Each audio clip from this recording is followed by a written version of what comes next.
Supreme court के अनुसूचित जाति और जनजाति आरक्षण में क्रीमी लेयर और कोटा के भीतर कोटा लागू करने के फैसले के खिलाफ दलित आदिवासी संगठनों ने 14 घंटे के लिए भारत बंद का आह्वान किया था।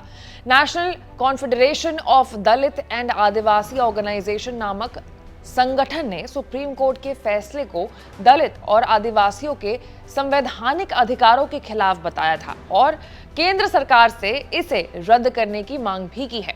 अब सवाल है कि ये मांग क्या है, एक्चुअल में विरोध किस कारण से कर रहे हैं ये लोग, ये पूरा मामला क्या है। तो आज एक्सप्लेन बाय एबीपी लाइव में चर्चा इसी मुद्दे पर करेंगे। नमस्कार, मैं हूं आशीष सिंह आनंद।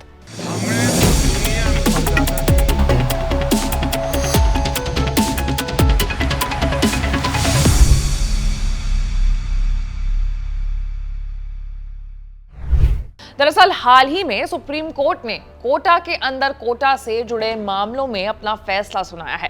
सुप्रीम कोर्ट की संवैधानिक पीठ ने 6-1 के बहुमत से फैसला दिया कि राज्यों को आरक्षण के लिए कोटा के भीतर कोटा बनाने का अधिकार है, यानी राज्य सरकारें अनुसूचित जाति और अनुसूचित जनजाति श्रेणियों के लिए सब कैटेगरी बना सकती है ताकि सबसे जरूरतमंद को आरक्षण में प्राथमिकता मिल सके।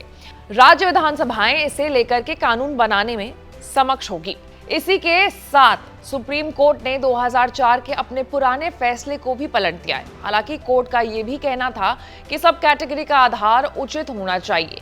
कोर्ट का कहना था कि ऐसा करना संविधान के आर्टिकल 341 के खिलाफ नहीं है।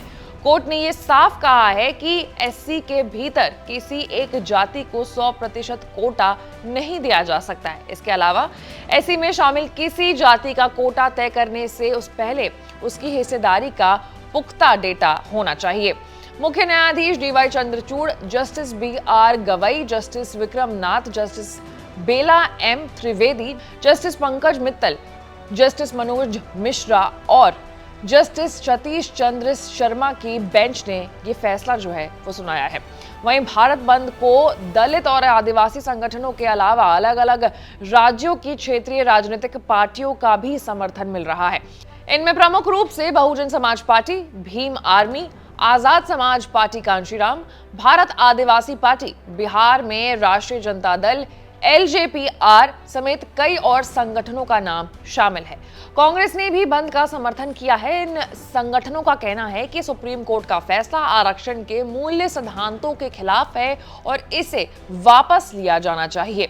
वहीं अब अगर मांगों की बात करें तो संगठन ने सरकारी नौकरियों में पदस्थ SC, ST और OBC कर्मचारियों का जातिगत आंकड़ा जारी करने और भारतीय न्यायिक सेवा के जरिए न्यायिक अधिकार और जज नियुक्ति कराने की मांग रखी है। NACDAOR का भी ये कहना है कि सरकारी सेवाओं में ST, SC, OBC कर्मचारियों के जाति आधारित डेटा को तत्काल जारी किया जाए ताकि उनका सटीक जनप्रतिनिधित्व सुनिश्चित किया जा सके। समाज के सभी वर्गों से न्यायिक अधिकारों और जजों की भर्ती के लिए एक भारतीय न्यायिक सेवा आयोग की भी स्थापना की जाए ताकि हायर जुडिशरी में ST, SC और OBC श्रेणियों से 50% जनप्रतिनिधित्व सुनिश्चित किया जा सके।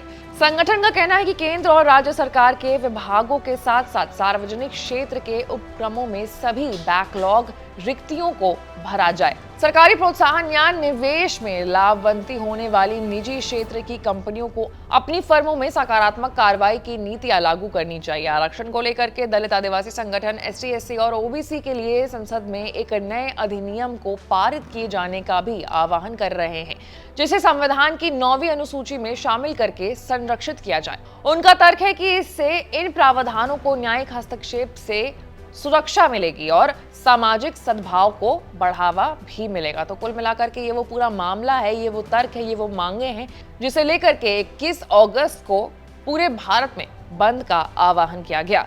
ऐसे तमाम बड़े खबरों से अपडेटेड रहने के लिए आपको एबीपी लाइव को लाइक, सब्सक्राइब और शेयर करना होगा। मैं थी आपके साथ आशीष सिंह आनंद।